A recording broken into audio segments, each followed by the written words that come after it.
What's going on? This is your man, John Fortune, your host of the Frustrated Fan Sports Show. And back again is my friend, my brother, my buddy, my pal, brother from another mother, Jeremiah Street. And we're back in the saddle where we're gonna sit up here and talk about the divisions of the NFL. This time we're in the AFC, and we're gonna talk about the AFC North and the AFC South, and we're gonna rate the teams in which we feel they will end up finishing the season. So with that being said, Jeremiah, I'm gonna let you go first. We're in the AFC North. Who do you have as your number 4? Number 4 is automatic. I think it's automatic across the board on this one. I believe you probably might be on the same one, but I got the Browns. The Browns is number 4. The Browns number 4. You know, they have their issues with their quarterbacks. You got Joe Flacco, you got Kenny Pickett, Dylan Gabriel, and you got Shador. One of them not going to be on the team. I think it's probably going to be Kenny Pickett. That'd be my guess. But I don't know. But you would definitely need Joe Flacco to start, mainly because you got people like Deontay Johnson. Deontay Johnson is a very good player, but he's also a problem child at the same time. So you definitely need a veteran back there, at least starting that out. But I wouldn't be surprised if you see Shador or Dylan start after the first 5 games, because their first 5 games they got to play the Bengals, the Ravens, the Packers, Detroit, and the Vikings. That's their first 5 games of the season. There's a chance they could be 0-5, and they be looking for a quarterback change in that point in time. So exactly, that's my number 5. So my number, I know what you mean. You mean your number 4? I mean, number 4. Yeah, yeah. My number 4 is, again, I think I'm just making fan bases around the world just angry at me this season. Yeah. At my number 4 spot, I got the Pittsburgh Steelers. Oh, okay. I've never been a huge fan of Aaron Rodgers because I feel he's a locker room nightmare and a team nightmare. And Pittsburgh didn't sign any of his former receivers. The coaching staff is not anybody he's familiar with. And the fact that I think that the front office, along with Mike Tomlin, felt that what they were able to do with Russell Wilson and how he was able to fall in line, I think they feel that Aaron Rodgers is going to do the same. I don't think he's going to do it. I think he will be on Pat McAfee's show talking trash, and I think that he's going to basically obliterate the culture of the Pittsburgh Steelers. When you think about DK Metcalf is not a great route runner. And then when you talk about their other receivers, Roman Wilson, Calvin Austin, and super old Robert Woods, what are you going to do with that? What is Aaron Rodgers really going to do with that? Not only that, you're talking about Arthur Smith, who's the offensive coordinator, is known as a running offensive coordinator. He does more run plays than passing plays. So I know there's going to be scheme and issues coming out of there. So for me, I feel that the Pittsburgh Steelers will be the 4th team in the AFC North. I'm sorry, Pittsburgh Steelers fans, but I just feel that Aaron Rodgers was a bad culture thing to bring onto the team. Who's your number 3? Hey, my number 3 is the Steelers. My number 3 is the Steelers, but don't be shocked if the Steelers somehow, some way, pull out about 9-10 games. For some reason, you go about history of Mike Tomlin. I think the worst Mike Tomlin's record has been is 8-8. He's never had like a losing record. So, but if any year it'll happen, it'll be this year for the reasons that you stated. You know, you got DJ Metcalf and Robert Woods, man. Robert Woods is like 35 now. He's not Robert Woods of old. He's just old at this point. But in DJ Metcalf, I don't think he's a real number 1 receiver. I don't believe him to be like a real number receiver. You know, he had Tyler Lockett on the other side when he was in Seattle. So But now he has old Robert Woods. That's not Tyler Lockett. Tyler Lockett's pretty old, but he's still good on his route. He's still good. But still yeah, that's my number three. My number three is the Cleveland Browns. The quarterback uncertainty. Like I said, we talked about this already. You just reiterated on it. Though after those 5 games, they're going to be looking for a new quarterback to come in. Will it be Shador? Will it be Dylan Gabriel?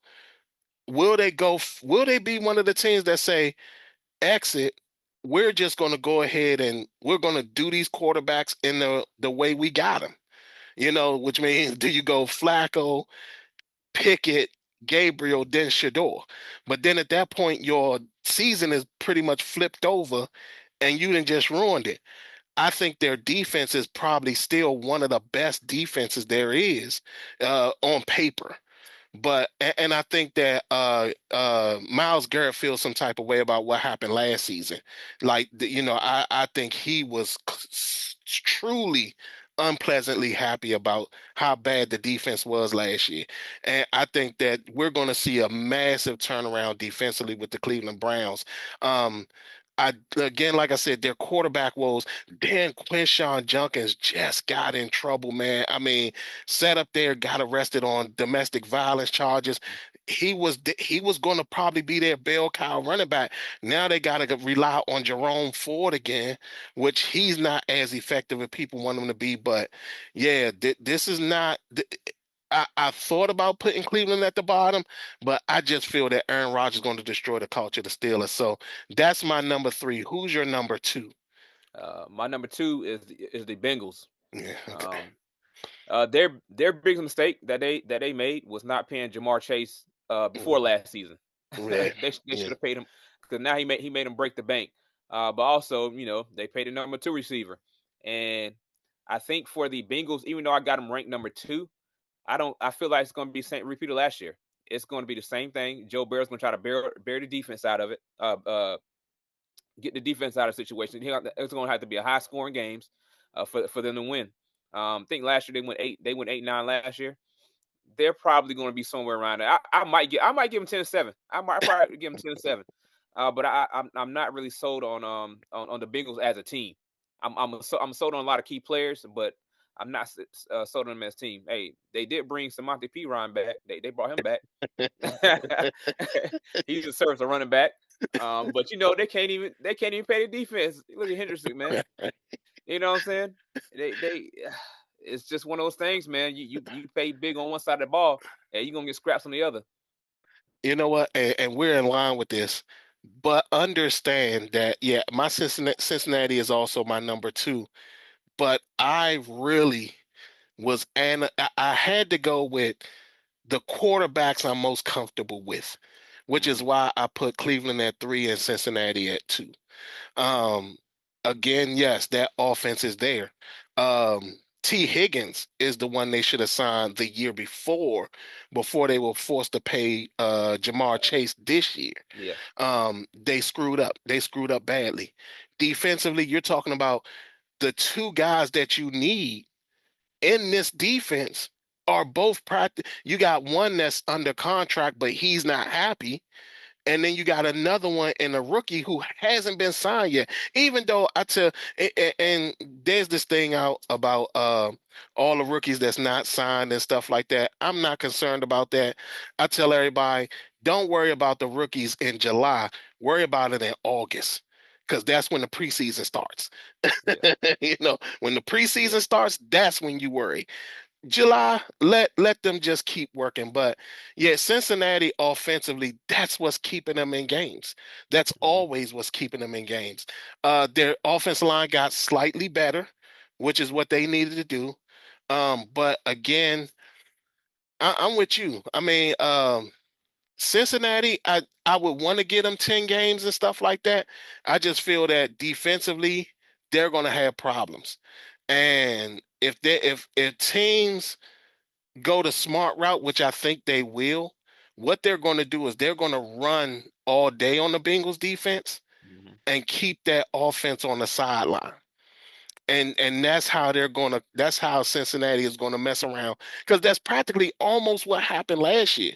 Teams just kept that offense on the sideline, and what happened was that when the offense came out, they immediately got a touchdown, and then teams slowed the game down again. Mm-hmm. So it was like it was, yeah, they're high power offensively, but yeah, they're still number two though.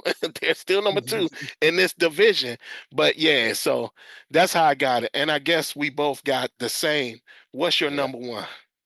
it's the Ravens, man. I'm high on the Ravens, but I've been high on the Ravens for the past couple of years too.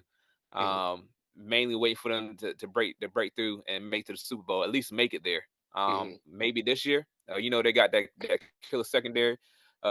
After starts, they did a lot of different things, and they got an older version of DeAndre Hopkins, but he right, should be wide receiver on three.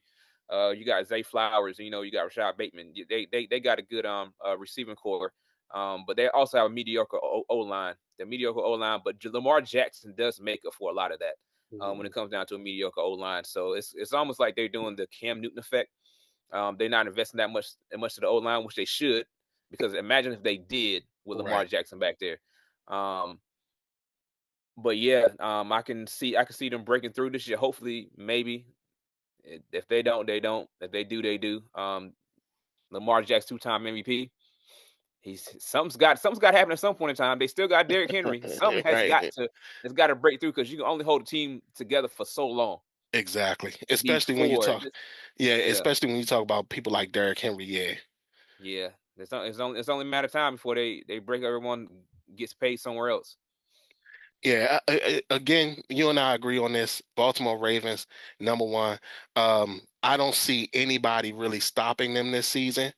I think all defensively, especially with that secondary, I think they're going to cause fits for a lot of teams this year. Their secondary is probably one of the most dangerous secondaries there is. Now, again, all this is contingent on Jair Alexander staying healthy for once. We're Yeah, talking about we good. haven't seen him healthy in what, the past 4 seasons. So Hmm. it's been a long time since he's been fully healthy for a whole season. So, but again, I just don't see anybody really stopping the Ravens this year. Right. But they're a very strong team. And yeah, I think that they win this division again. So with that, now we're going to go to the AFC South. I don't know how you felt about this. This one was kind of weird because of the fact that three teams have quarterback issues.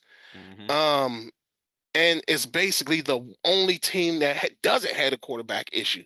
So you're talking about this is one that was kind of iffy for me, but again, I feel I'm going to make a fan base mad this time.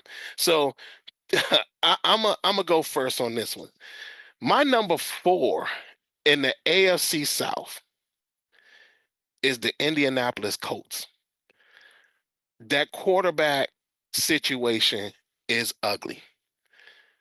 If Anthony Richardson doesn't come out as a true passer and know what he's doing, they're going to go to Daniel Jones. And Daniel Jones is not a better option.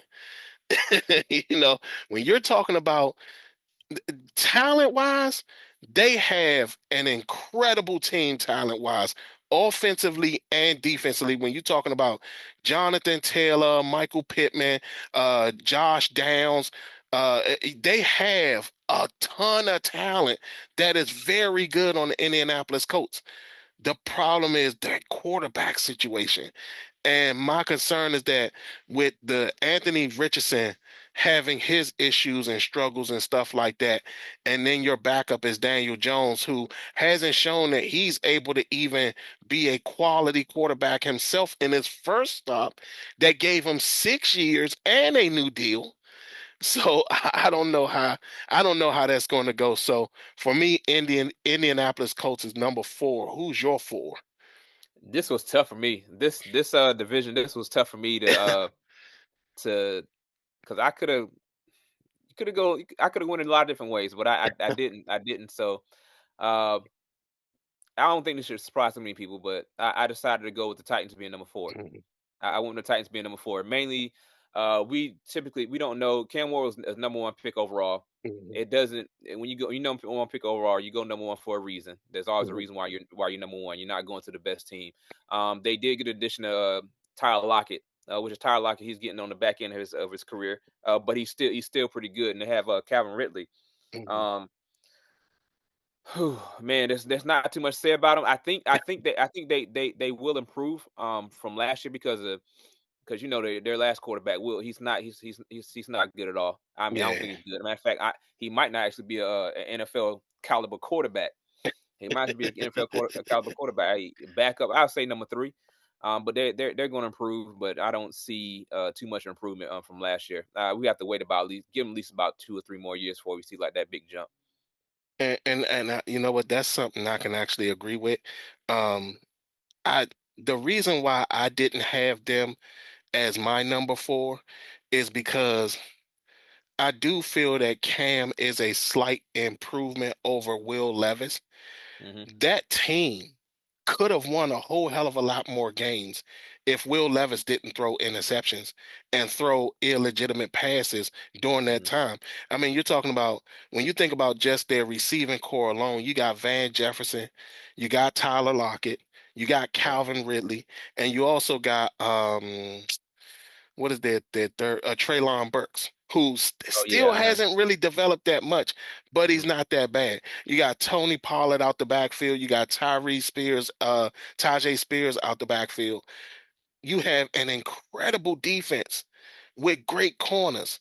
But again, like I said, Will Levis put them in such a bad position last year that they could not get out of the hole that he dug for them. Because it was like the defense would sit up there, get the turnover, and then next thing you know, they're right back on the field because Will Levis threw an interception or Will Levis got sacked or something of that Hmm. such nature. So for me, I do feel that Cam is a upgrade over Will Levis, and that's where I think that they'll win games when it comes to that. So that's my number 3. Who's your number 3? My number 3, I have this one was also tough for me, also, but clearly at this point, I put the Colts. I put the Colts for number 3.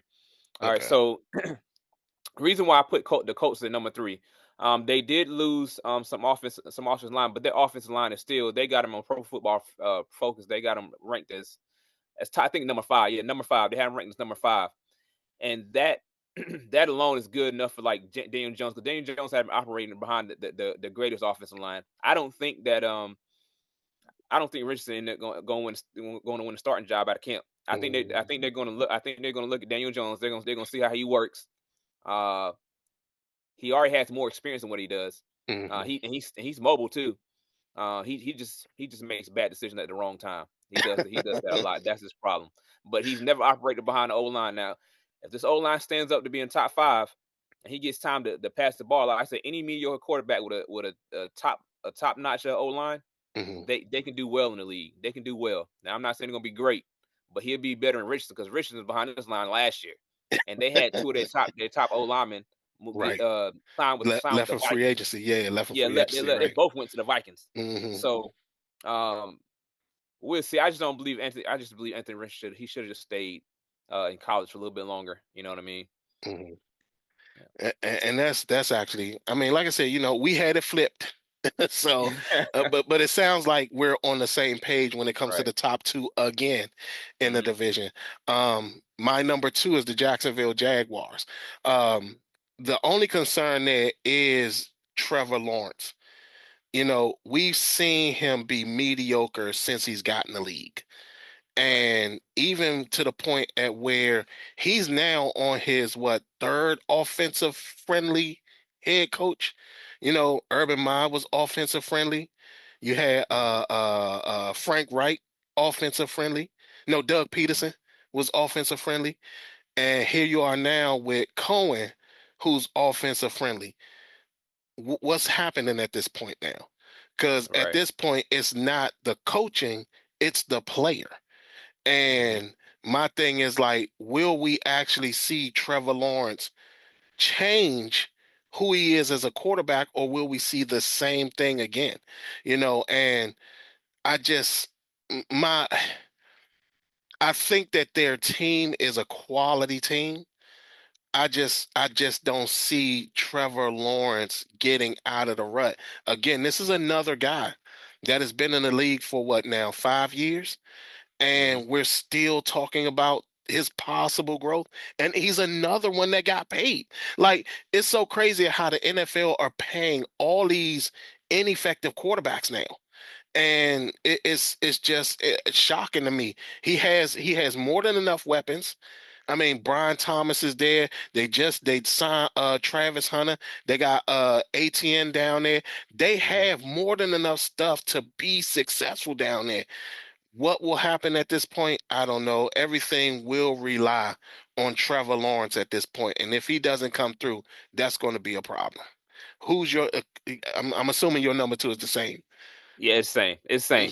But you know what? I had the reason why I said this list of show because of those three teams. Those three teams. Hmm. Jacksonville, even though I got them as number two, they could easily be number four uh Exactly. by week six. Like they'd be down at the bottom. For one, their defense isn't good. They have a terrible O line. That's another thing that Trevor Lawrence, he's never really had a good O line. He probably needs to just pack bags eventually and just leave at some point in time if it doesn't improve because he can't stay upright. But he has so much problems coming out of Clemson. He has so much problems coming out of Clemson. He looked real good, but now when you look back at who he had, who was on that Clemson squads, then Right. you understand Right. why he looks so good.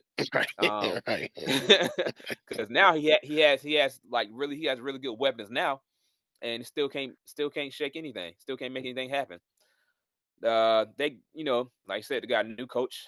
They, their defense, I think it would average 389 yards. They were like the second worst defense outside of the Panthers, if I'm not mistaken. Yeah, but they got the players who can Yeah, play, and yeah, you're talking about it's now a whole new coaching staff. yeah. So I mean, I think you and I are on the same page with this. It's like, yeah, from two to four, it was one of those situations where it was like, what? Yeah. And like I said, for me with the Colts, it was just based on the quarterbacks. Like, to me, I lined them up based on my trust of the quarterbacks. Mhm. Like the Indianapolis Colts quarterbacks can't trust them. I think Cam is slightly better than Will Levis, and Trevor Lawrence is probably the best of those two. So, so that's what it is. But Yeah. last but not least, of course, I guess we're both on the same page. I Right. got the Houston Texans at number one. You got the Houston Texans at number one. I'll let you go on this one. So, All right. So Houston Texans, they're number one. But I finished. I feel like they'll be the number four in their conference. Just by default because of they're in a bad division. They're going to win. They're going to win that division. But I feel like they're going to be in the fourth worst team in the not fourth worst team, fourth the best team wild in card the team or in the something. AFC. Yeah, in the Okay. entire conference. Okay. Just by strictly by default. I think what they did was they let go of Laramie Tunsil. That's such a big loss. That's a big loss because what they did was Laramie Tunsil was number four in pass blocking last year, Mhm. and all they did was replace him with Cam Robinson, he's 49th in pass blocking. That's a drastic difference. That's a drastic difference. You know what I Right. mean? So they did add Nico. They got Nico Collins. They got Christian Kirk, and they got Jalen Higgins. That's who's Mhm. going to start out because of the injuries to I forget. I don't know. I forget his name. The one that tore his ACL last year. Tank Dale. Yeah, yeah, yeah. Tank Dell. Yeah, yeah. Tank Dell. But what good does that do? What good does that do if your O line is terrible? Now CJ Stroud has shown that he can play with a bad O line. He has Mhm. shown that he did that his first year.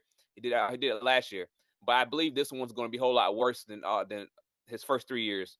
This is going to be his third year. I think this is going to be his worst one.